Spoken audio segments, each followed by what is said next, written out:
Western civilization is moving closer to a point of irreconcilable, unstable equilibrium, as frighteningly increasing numbers of people trust nothing. Media, academia, and especially the governments are no longer held in high esteem. Regaining trust is often impossible after betrayal.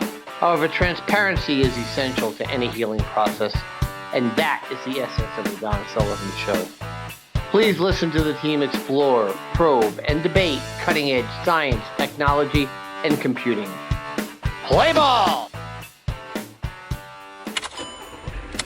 Welcome to a very special episode of the Don Sullivan Show. As you can hear, Don is currently on the road, and you're going to learn more about that very shortly. I'm your co-host, Jersey Steve. First, we want to thank our sponsors. Today's episode is brought to you by License Fortress, the industry's first and only software asset management firm to offer both a financial and legal guarantee at its highest level of service. Whether it's Oracle, Microsoft, or VMware, License Fortress helps organizations stay compliant, avoid audits, and save money. You can learn more at licensefortress.com. And please support our producer, our wonderful producer, Bill Axt, by visiting axtinc.com. That is AXTINK.com. You can subscribe to his YouTube channel and help support his efforts to create humorous animation, as well as run our website, all while researching a cure for baldness.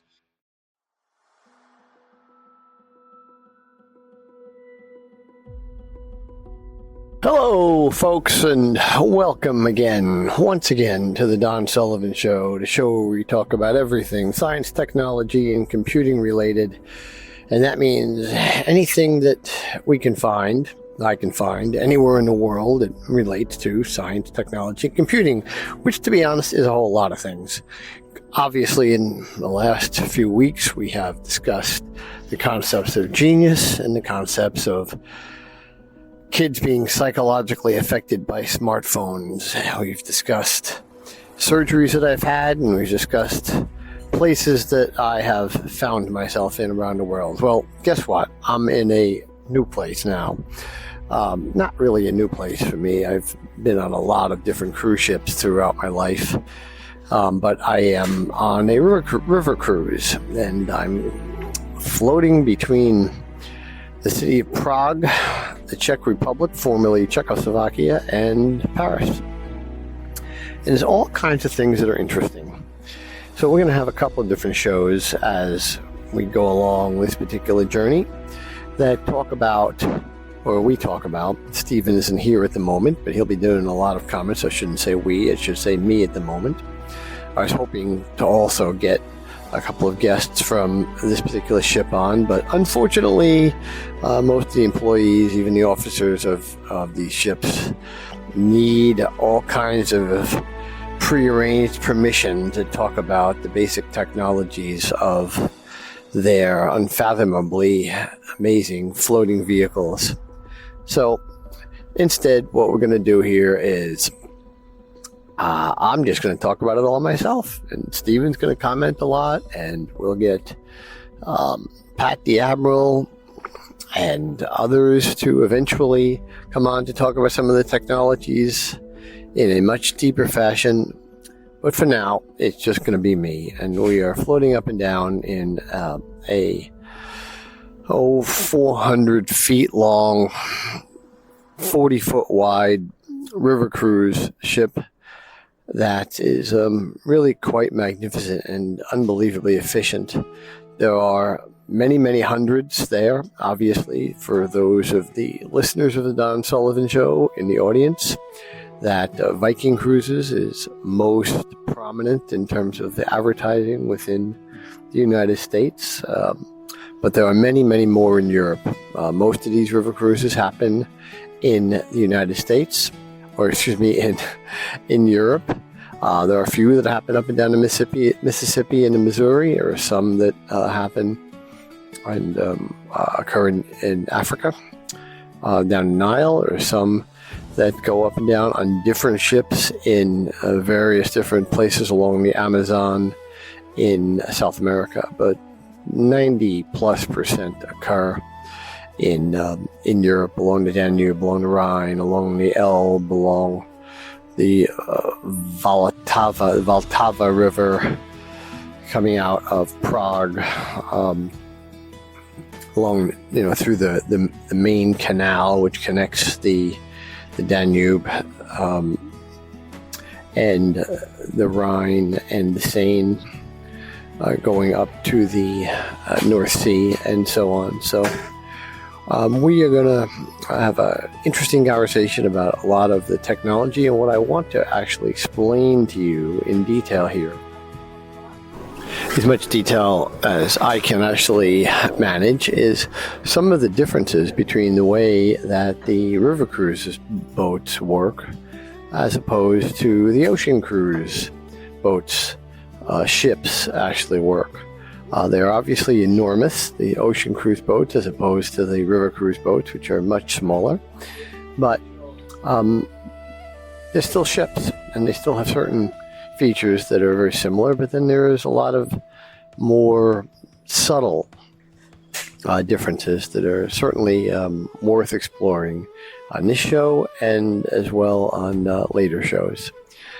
So let's get to it. Let me give you all a break here right now, and we will get back in just a minute. So let's get back, and as I'm sitting on the deck of this amazing ship, which I am not going to tell you the name of, and I'm not going to tell you the brand of. You can probably guess it, but since I am in Europe, I'm in Germany right now as I'm actually doing this particular cruise. It is an interesting fact that these waterways are all considered to be international waterways, so technically we're in international space, international area.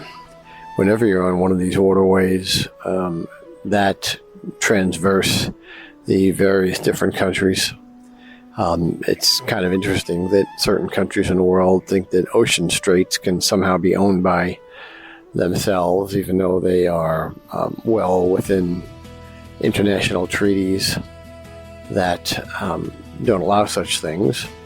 Then there is more than one country in the world doing that, but the main canal, which is where we're on right now through Germany, was built over a span of about 1,000 years. Charlemagne actually first started the effort to build a canal to connect the rivers of Europe, the Rhine, the Seine, and the Danube. And it's pretty hard for Americans to really understand that geology, but Europe itself, absent the Alps, doesn't have a continental divide like we see that spans the Rockies from Alaska down to the Cape Horn down in the bottom of Chile for 10,000 miles. Europe's continental divide is at somewhere around 1,200 feet altitude, and the rivers do not flow over it. So over a 1,000-year period from Charlemagne up through literally 100 years ago, there was many projects that tried to connect those rivers to allow for the actual flow of water from the Mediterranean to the Black Sea.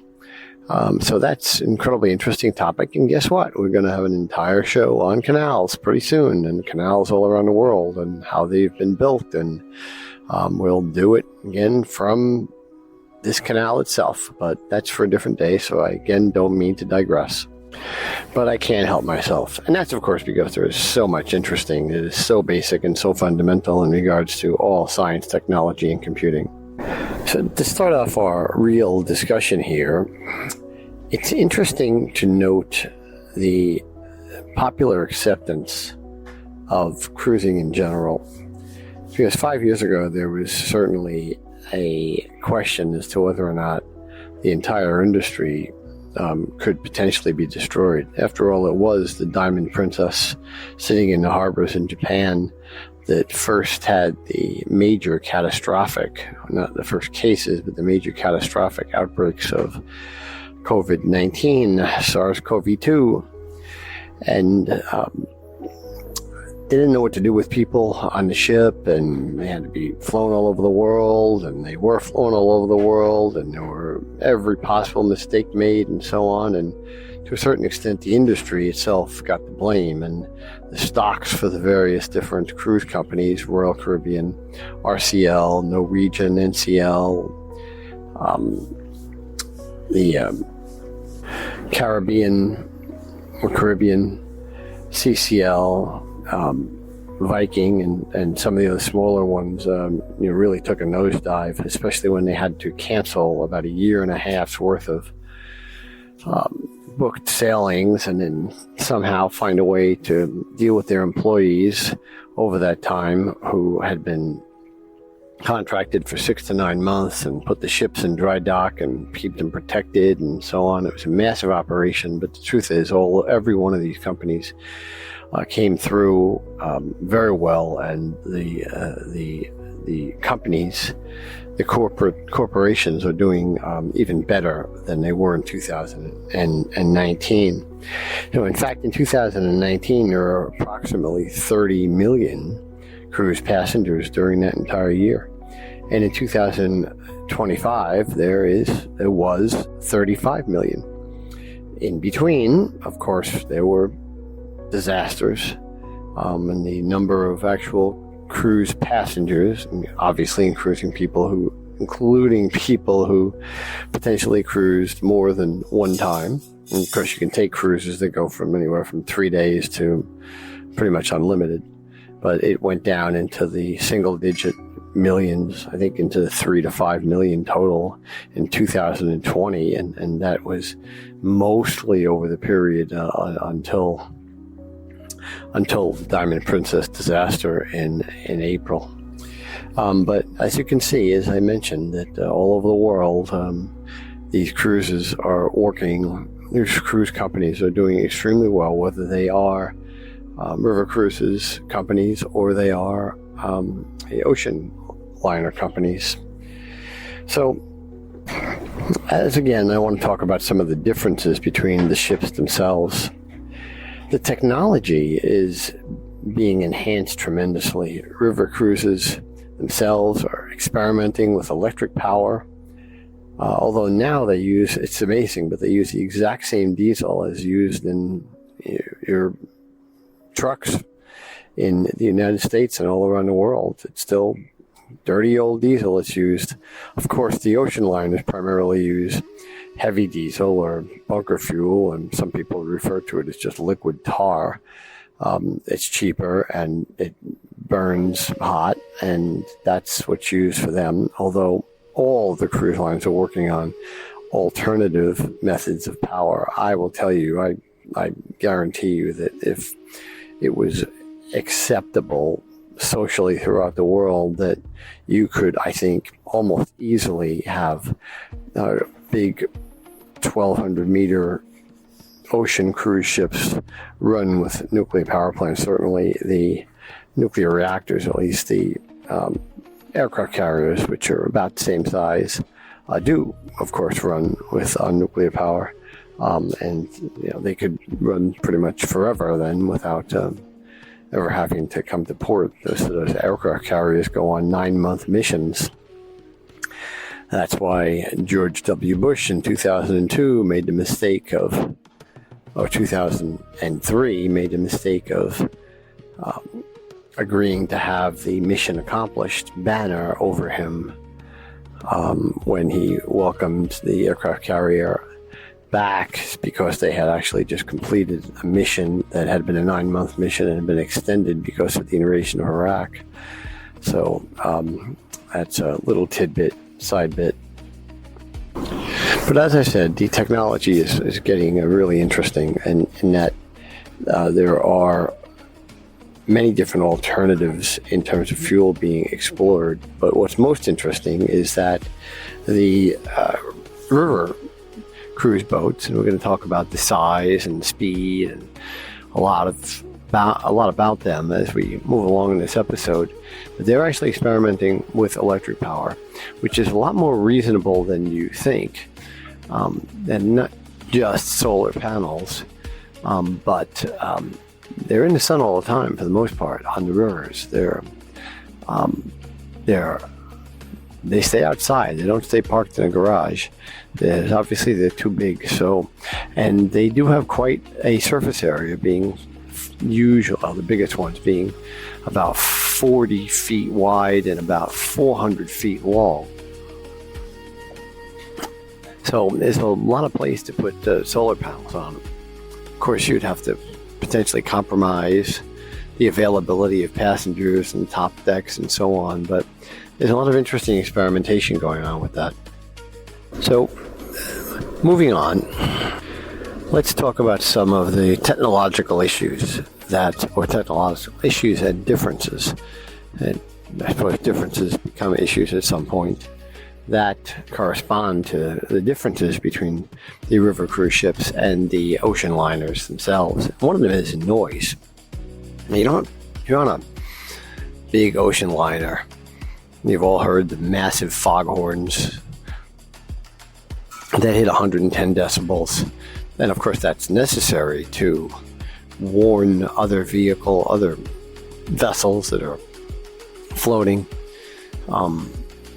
for long distances, that there's another ship out there if the weather is bad, or if there's fog, or for whatever reason visibility is obstructed somehow. There are requirements that they make enough noise so that they can be heard and announce themselves and so on. So all this is pretty difficult. The foghorns, if you ever heard them, go to Woodridge, New Jersey, just across the river from New York City, for example. The fire department there has been using a foghorn for its fire signal since the 60s. Much to the consternation of many of the locals in the area, they blow it off way too many times to call the volunteer fire force to the volunteer fire department. But the noise, the sound was enormous and dangerous, and it actually did damage to many people's hearing and so on over the years that lived there. So you don't want to be around those foghorns when they go off. I will say that Disney Cruise Lines has some fun with those foghorns as they toot those foghorns to the sound of common and very popular, well-known Disney themes. It's kind of a fun thing when you hear it way out in the ocean. You know a Disney ship is somewhere nearby. But obviously there are much bigger problems when you are on a river, and particularly in places like Germany, that there are towns, dense towns, every few miles, sometimes cities. There's not a lot of space in Austria, Germany, and France that has not been utilized for both agriculture and for population's living spaces. It's actually the whole continent, all of Western Europe, all of Western and Central and Eastern Europe really is immensely or very, very efficiently utilized. I found that to be amazing climbing in the Austrian Alps a year ago, to the extent I was, how much the pastures were used in the high mountains as opposed to the vast open spaces of the American West. So the same point applies here in that there is someone everywhere. So you can't just go along the rivers and blowing off foghorns. They would get mad at you. They would complain. The locals would be very unhappy. And it's not just that. It's just that not just that. There's more noise issues as well. Just the noises of the engines, not just the communication. The engines can be extremely loud. The turbines can be loud. Everything can be loud. Just the movement of the water can be loud. Everybody who has a boat in Florida, on one of the millions of lakes in Florida, know that the wake restrictions when they are close to shore or near docks are very strict in regards to speed and so on. But it's not just that again as well. There's also noise issues there, but they're very carefully restricted through all of the areas that these rivers flow in Newark. I mean, there's a large municipality of some kind literally every 15 minutes, and we're only traveling right now at 8 to 10 knots. So that's clearly a problem.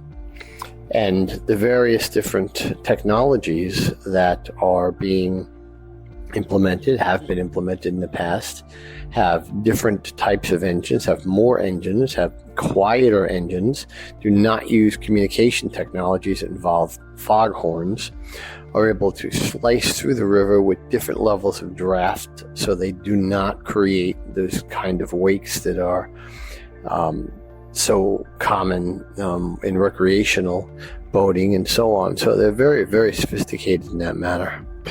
The manufacturers, and there are a number of them that I'll mention here as we go along, of the river ships are building and deploying ships with smaller, more efficient propellers as well. They purposefully have worked on sound muffling technologies that they've also implemented.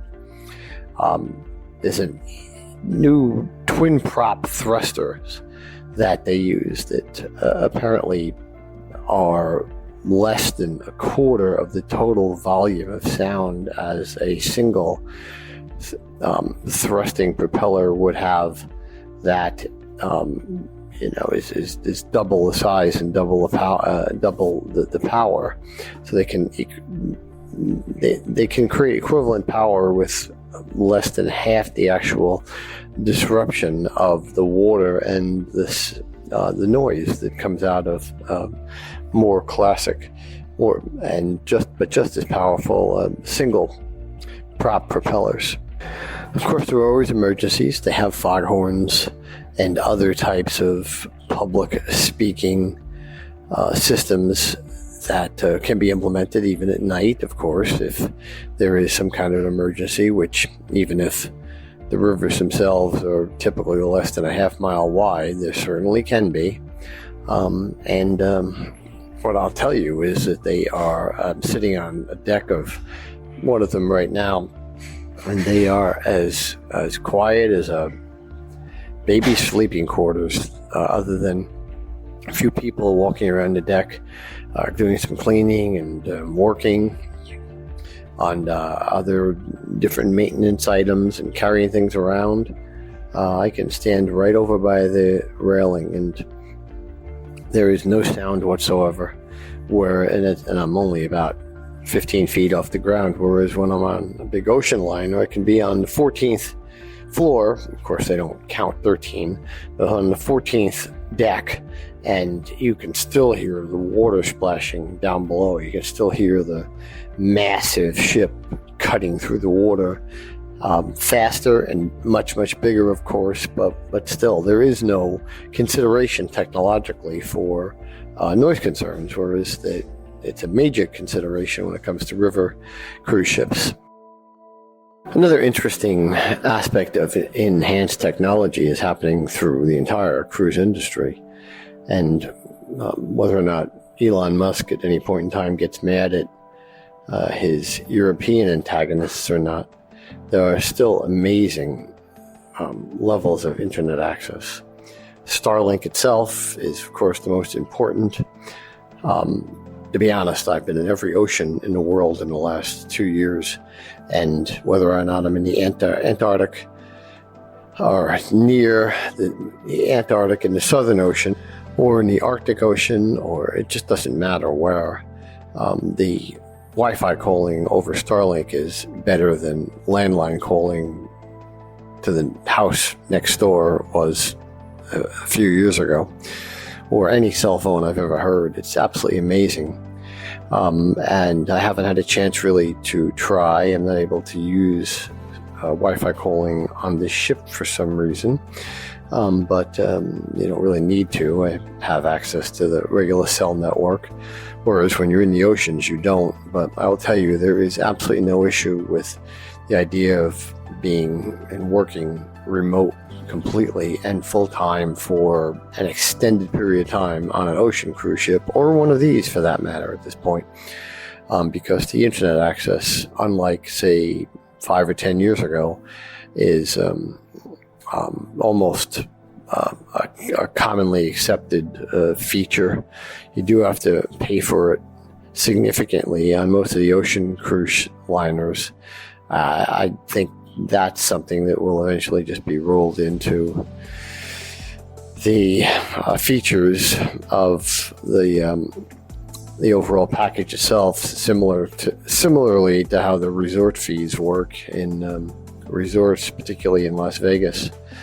That may or may not be a good thing. I hope they just roll it into the overall packages rather than playing games with the piecemeal pricing, but regardless, it's just becoming a ubiquitous feature that is virtually flawless everywhere. And I've been through this for 30-something years, and you go back even to the early 2000s, and you had absolutely no access whatsoever. Getting a call through on a cruise ship involved a very significant expense. If it was an emergency, maybe you could get the ship to actually give you satellite access through one of the phones that they had on the ship, which I was able to do at one point about 20 years ago for one reason or another. I actually forget why, but I was able to do it. But now it's just an absolute triviality. So the triviality just becomes an expected part of life. Hopefully, as we discussed on a previous episode, the parents will still keep will always, but still keep their smartphones away from their young kids. And anybody who's on a cruise ship, whether it's a small cruise ship, most of the river cruise ships, by the way, just don't allow passengers under 18. I'm not sure how I feel about that, but they don't.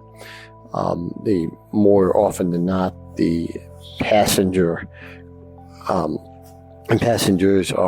much older, with very few exceptions on the river cruise ships, than the ocean liners. But some of them have a much larger or much higher average age as well. Some of them don't. And again, I digress, but the point being that the internet access is as available as it is sitting in your office in your house.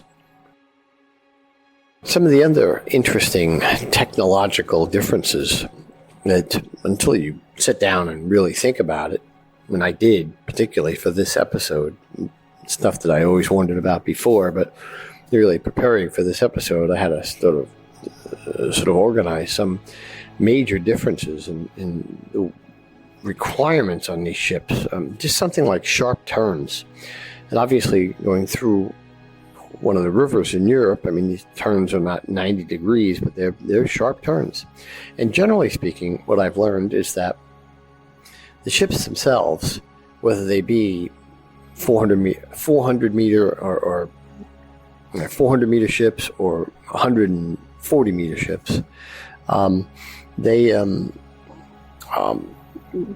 pretty much turn at the exact same rate, and they have the exact same turning radius, which is around 3 to 5 times the length of the ship itself to go make a full 90 degree turn, which for a huge 1,200 foot Royal Caribbean Allure of the Seas or Oasis of the Seas or the Icon or the Star of the Seas, those might take as much as 3/4 of a mile before they can actually pull off a full turn, whereas it's more like a quarter mile for the 135 meter, which is about the largest of the river cruise ships, to actually make a turn.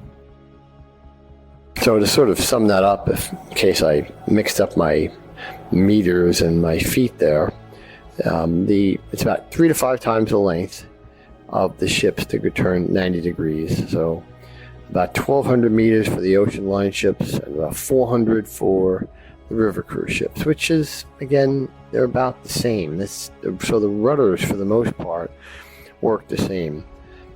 Another interesting problem with the river cruise ships have that the ocean liners don't have is the actual water level. So right now, as we're speaking, some of the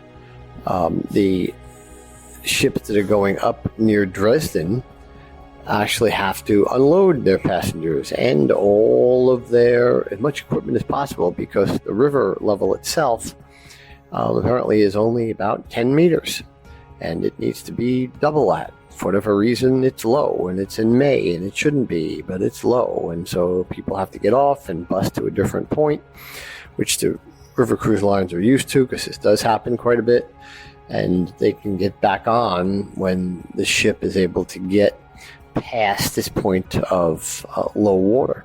Sometimes it's low enough they have to cancel a cruise itself. I had a friend, Mike Corey, who has been a guest on the Don Sullivan Show, once was doing a river cruise out of Paris, and the entire cruise was canceled because the river was just the Seine was just too low coming out of Paris.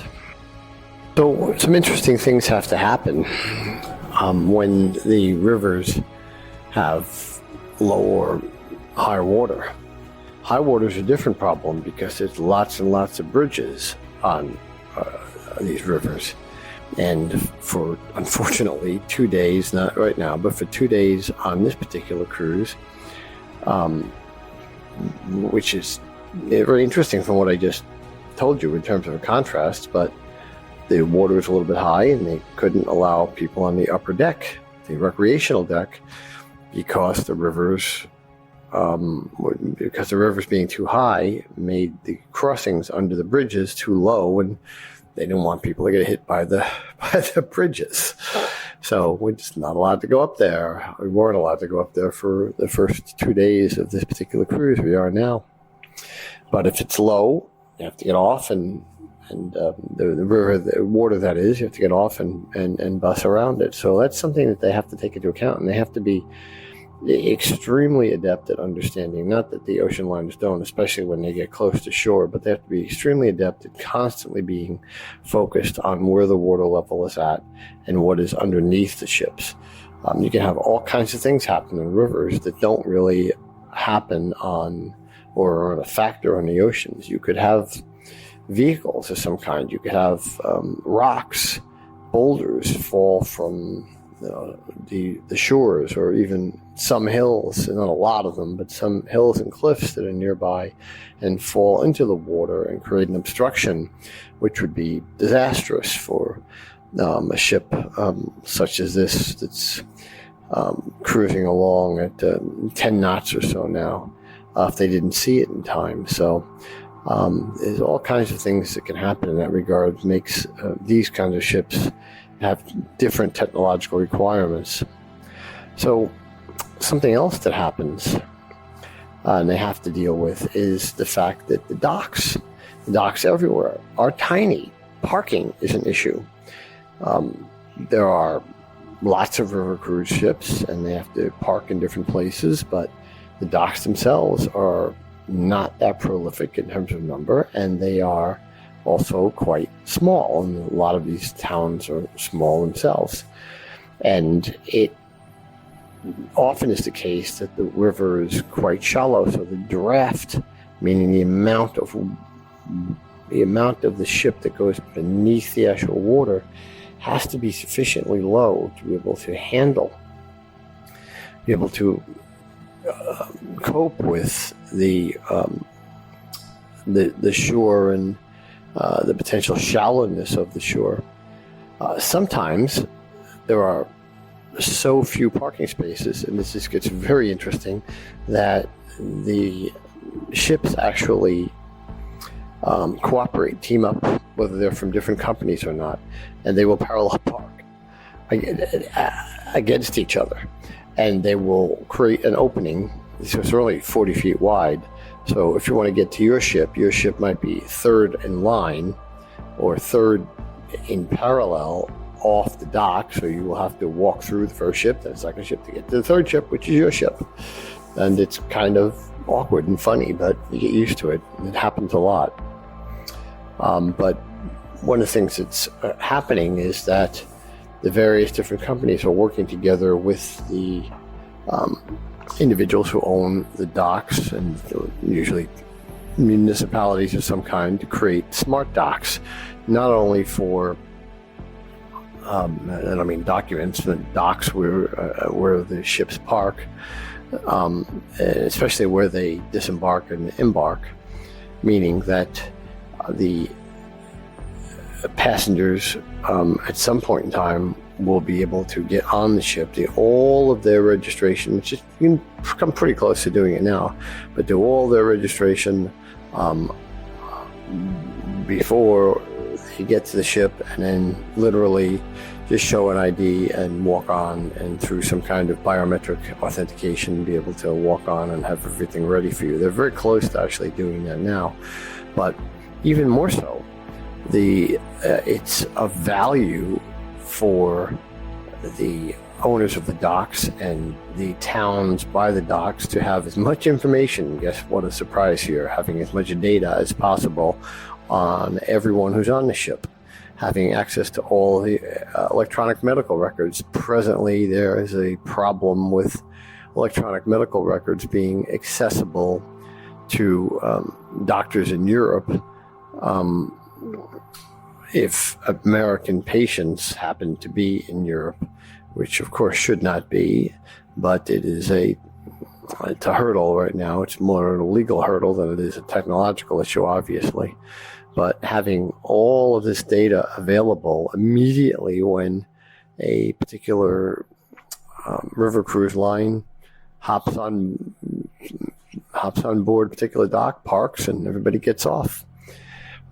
The same is, of course, true with, in fact, even more so with the ocean liners, as they have many, many more passengers. The river cruise ships typically will have 300 people, whereas the ocean liners, of course, can go up to 5,000 passengers and a couple of thousand crew. So let's literally change gears here and talk about some other cool metrics. The speed. How fast do they go? Well, they don't need to go that fast. They're not allowed to go that fast. So typically, although I'm sure there are extra gears that they could employ if they needed to, the river cruise ships will go about 12 knots at the most, whereas the ocean liners will go 30 plus knots. If and when they ever become nuclear, will go much faster than that. The published unclassified version of speed for an aircraft carrier, a U.S. aircraft carrier of the Ford class, for example, the Abraham Lincoln or the Reagan or the Ford, or other ships as well in the U.S. military they can go 45. They probably can go significantly faster than that if they need to. From what I've always heard is that the U.S. can have an aircraft carrier group anywhere in the world on the ocean in within 48 hours. So that would indicate sort of verify what I just said. So that's the speed. The size, again, I've mentioned a couple of times, but of course the river cruise ships, again, maximizing out at about 135 meters at the moment, about 400 feet, whereas the ocean liners get up to about, well, the biggest ones can get up to in the 1150 to 1200 feet range, which is just absolutely huge. And of course, they can get up to almost 20 decks high, not including the 13th deck. And whereas the river cruise ships pretty much always stay at 3 plus at top deck.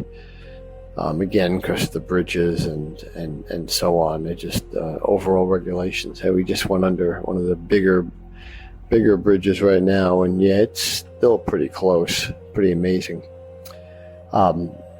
The other thing, and I'll mention this because we're doing it right now, is we're floating along here between Prague and Paris on the Main Canal. It's spelled M-I-A-N, just like the word Maine.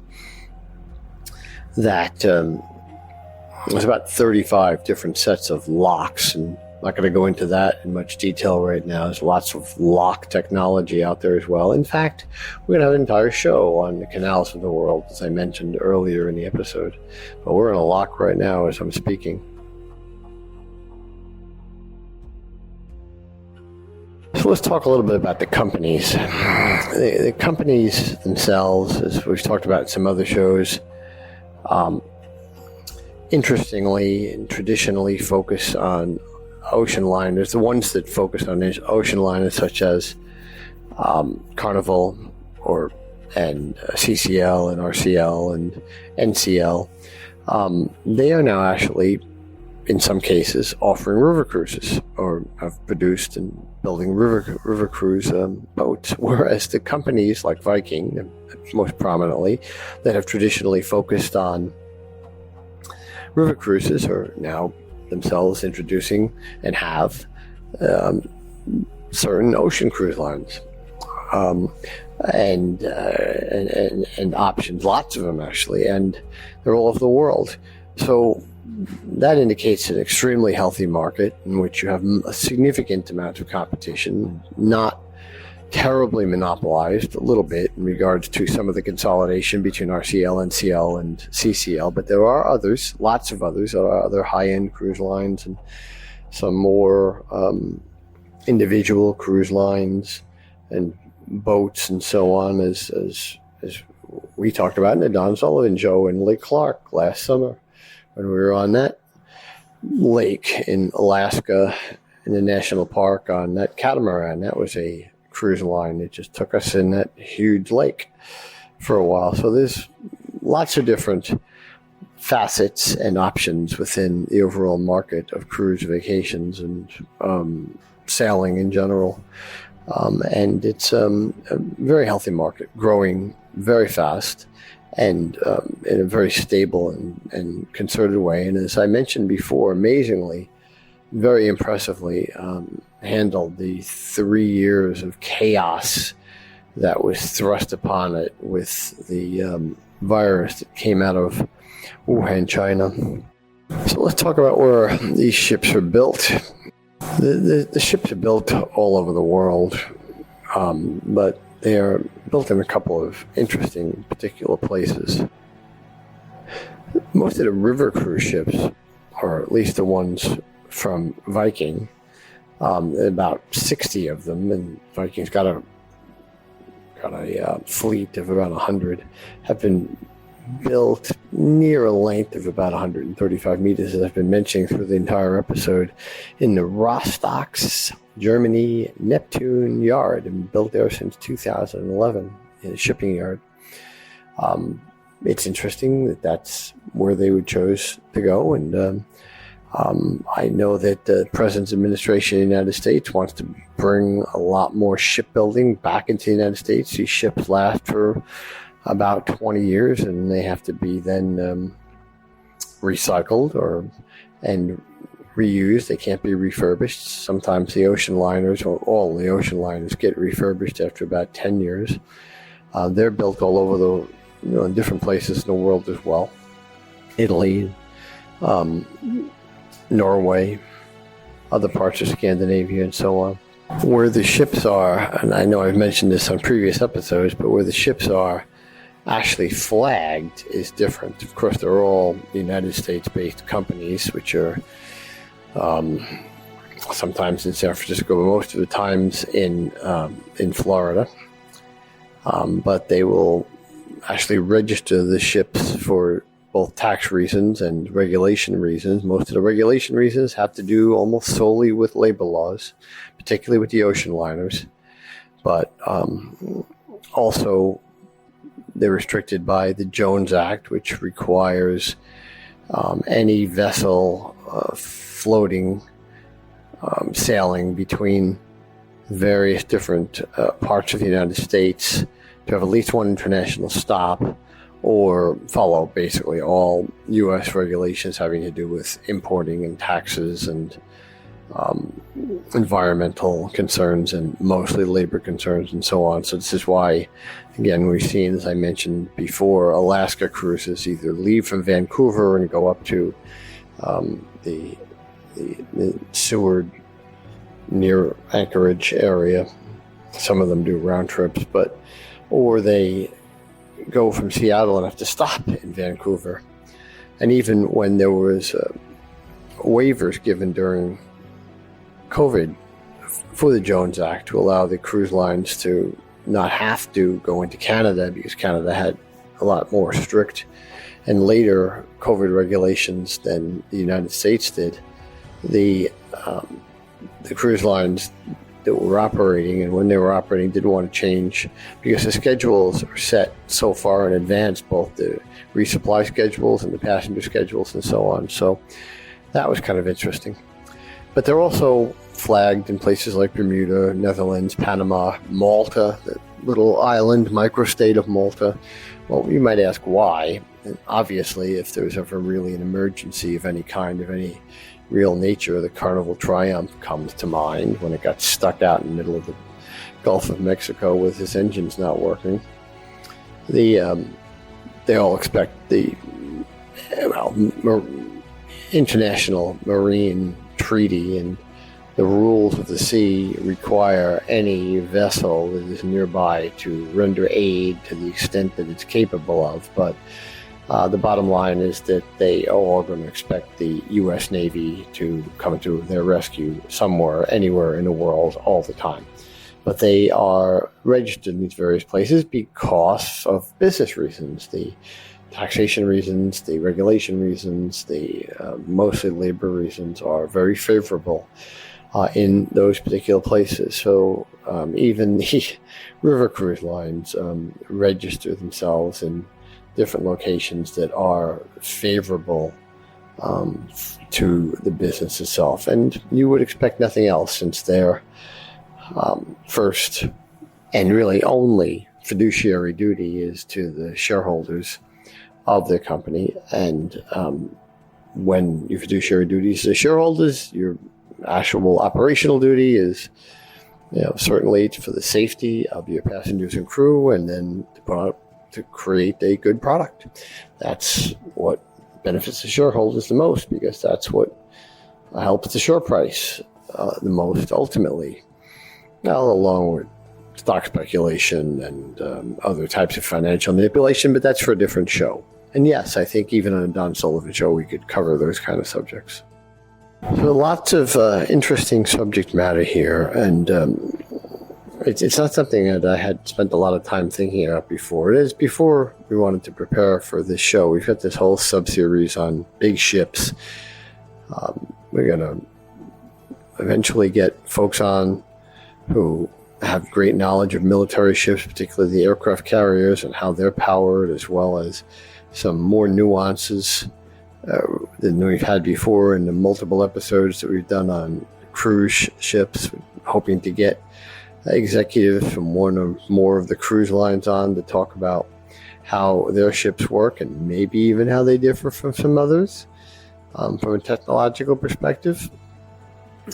Remember that none of these companies are sponsors yet of the Don Sullivan Show. Hopefully some of them will become as such as we continue to grow at the rate we've gone. Thank you again, listeners, for listening in, especially if you've gotten to this point in this particular show. But again, as I said, it's really an interesting technological comparison as to how these ships work and some of the differences in the requirements that they have as opposed to the ocean liner ships. And you go back into antiquity to the time of the first longships, the Viking longships, and the 600 ADE or ACE, after the Common Era, AD time frame, when the Vikings from Scandinavia braved out into the actual cold oceans of the North Atlantic, through the Baltic and so on, to wreak havoc on Landers Farm in Ireland and Britain, and then up the rivers in France itself. It is quite amazing that they were able to instinctively, through creativity, going back to the previous episode, true genius was being able to create those Viking longships that were capable of not only navigating narrow rivers, but also capable of withstanding the significant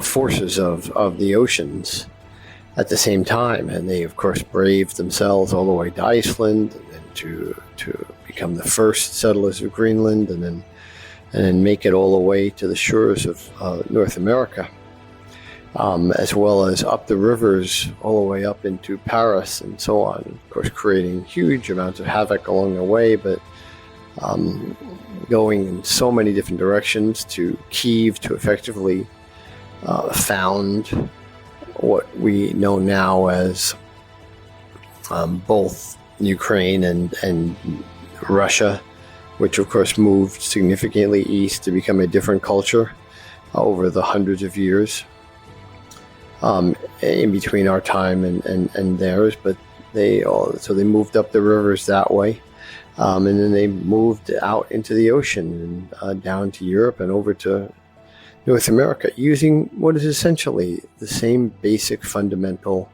concepts, technologies that are being used on the river ships now. I don't know how well these present river ships would fare in the open ocean. I suppose they wouldn't sink, but they're certainly not made for that. So I think it's worth a moment to reflect on how incredible it was that almost 1,500 years ago, those people in Scandinavia were able to create ships that were able to, or boats, just using carved out trees they were able to handle literally any type of water, and they were able to extend their civilization, their culture, to most or beyond what they knew of as the present planet Earth, because of that.